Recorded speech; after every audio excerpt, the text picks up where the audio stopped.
কিন্তু সবার চোখে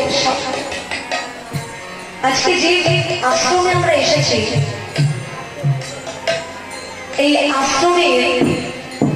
আশ্রমকে এমন ভাবে শ্রীধাম মোরাকান্দিতে পরিণত করবার জন্য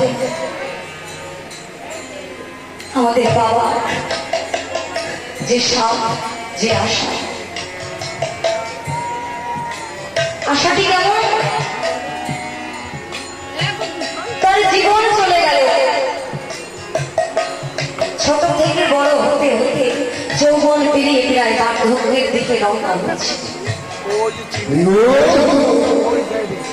এমন বিরাট সাম্রাজ্য করে দিয়েছিল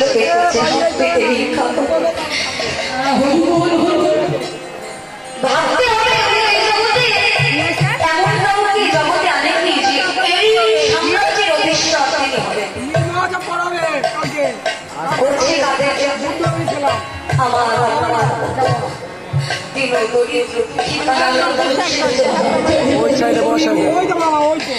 অনেকে মনে করে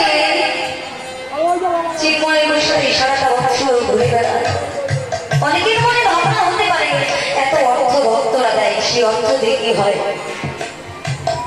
আমরা যারা কাছাকাছি আসি যাই দেখি কোনো দিন এমনও হয় যে মানুষটা অনাহারে কাটায়, যে মানুষটা